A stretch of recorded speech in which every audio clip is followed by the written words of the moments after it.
I have one question for you. Do you have mobile endpoint security? In this video, what I'm going to be talking about is what is endpoint mobile security, what are the threats, how to protect yourself, and then just next steps. So let's hack at it.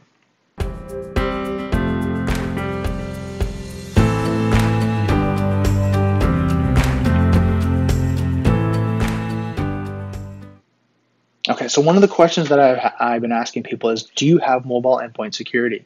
And what I'm hearing, just a couple of answers back is, well, one, what is mobile endpoint security? And two, how do I know if I have it on my device, right? It's important right now as we're looking at mobile devices and as we do more work on them by checking emails, your text messages, your social media, maybe you have some sort of application that you use on your device to check data, be it financial, personal, work-related information. You really have to look at protecting devices. So let's first go into what is mobile endpoint security.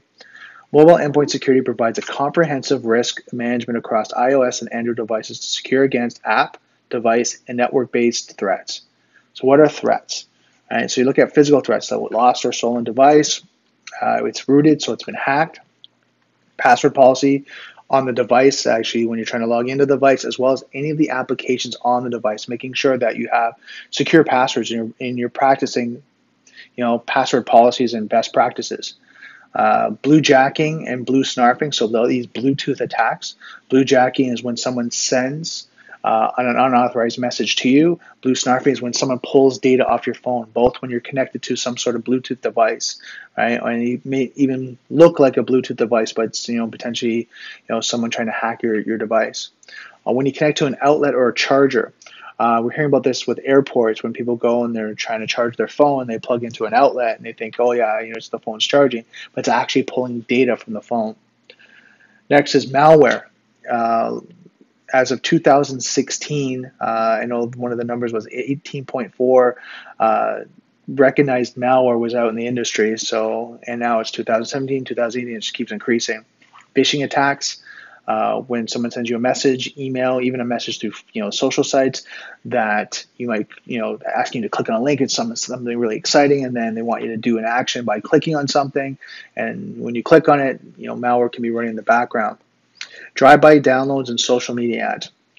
So drive-by downloads is actually when you go and click on a link and maybe you go to a site and you go to area and it automatically starts to download, maybe you can see a download or downloads in the background.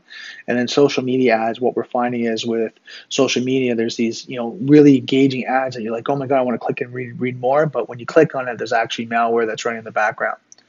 Network issues, for example, SSL stripping, man-in-the-middle attacks, or even connected to an unsecure environment, maybe like, a coffee shop that has Wi-Fi, and you connect to it and, it's not secure and your data is being transferred over in, plain text. So things we look at networks, vulnerabilities and bugs.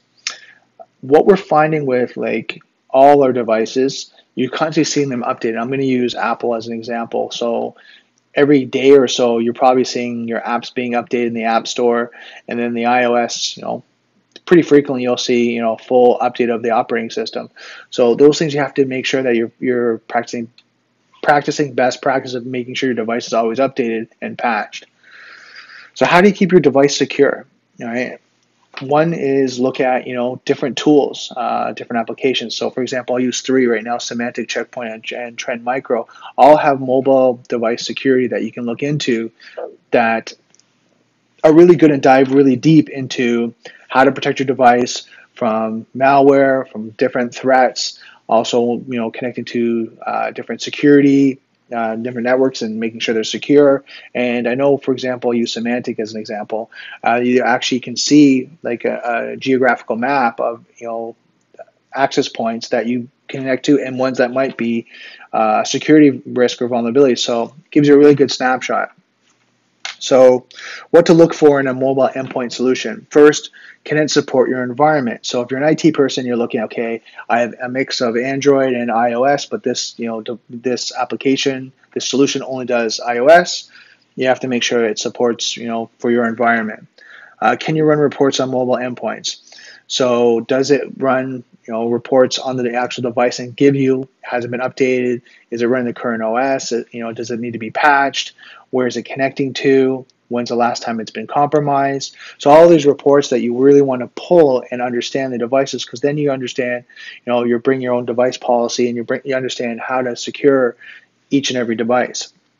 Does the solution you're looking for use kind of a crowd collaboration? So something I've been hearing about more and more is the cloud collaboration solution. Is that, say for example, I have an iPhone and I'm using Symantec's Endpoint Security, their SkyCure, and their web mobile solution, which is, I think it's SEP, Symantec's Endpoint Protection Mobile.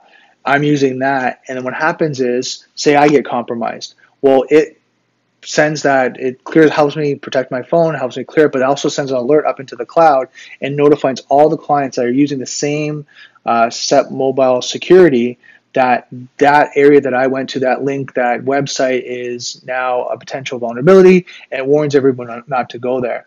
So these are things you really want to look at when it comes to mobile endpoint security and how to protect your device. So let me know if you have any questions. I know I downloaded a lot of information about mobile endpoint security. Again, if you watch the video, kind of really get some information here on what you need to do.